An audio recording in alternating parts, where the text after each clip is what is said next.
The Salton Sea in Southern California is surrounded by desolation and the bizarre. Fed by two rivers originating in Mexico,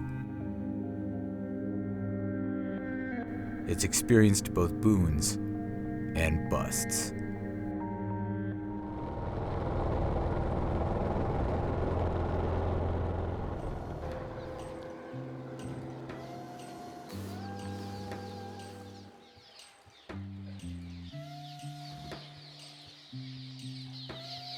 I climbed down below this ridge to get a look at the new river, which, just like the Alamo River, is flowing from south to north.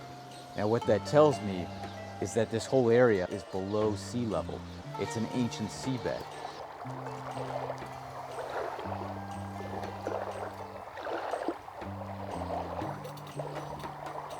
It turns out this whole basin, the Imperial Valley, Coachella Valley, floods naturally every 500 to 600 years. Now, last time that happened, it created the Salton Sea. And the Holllywood elite and the hoi polloi came down to create their own private, exclusive beach resort towns, like Bombay Beach here. The problem is the water's not natural, so it's slowly evaporating as it receives farmer runoff. The fish start dying, the smell gets worse, and the towns dry up as the elite flee.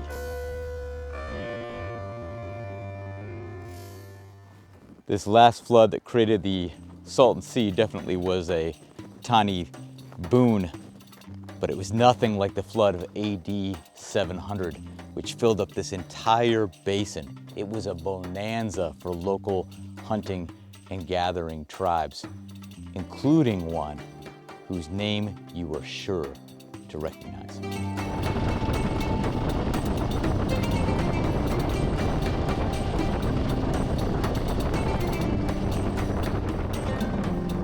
All right, I'm leaving my bike on the side of the road here. I got a tip that there's something interesting around this corner.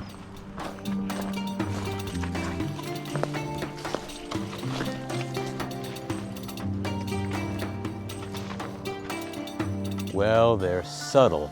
There's no marker, there's no sign, but when you come and look, undoubtedly a series of human-made primitive fish traps.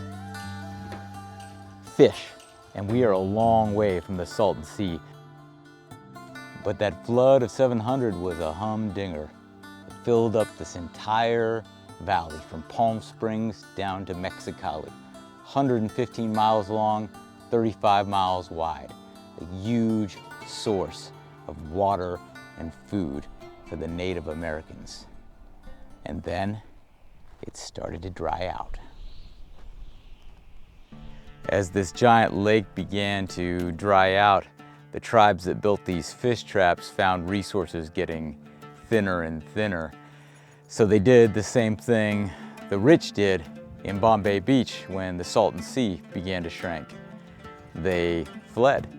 And one tribe took a long journey south until they found themselves in another lake basin. In their new lake home, this tribe made some clever alliances, won some battles, and rose to the status of empire. And there they built their impressive capital city, Tenochtitlan, the ruins of which you can visit today in Mexico City. The Aztecs still spoke of their old home, which they called Aztlan, in oral tradition and myth, a place that they left to go south, finding a better home and greater opportunity.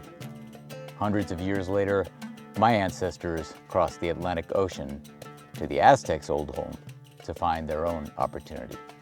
If you go far enough into our ancestors, or if we were able to look forward to our descendants, we would find immigrants and refugees. And I hope that all of them received and will receive kindness and love along their journeys.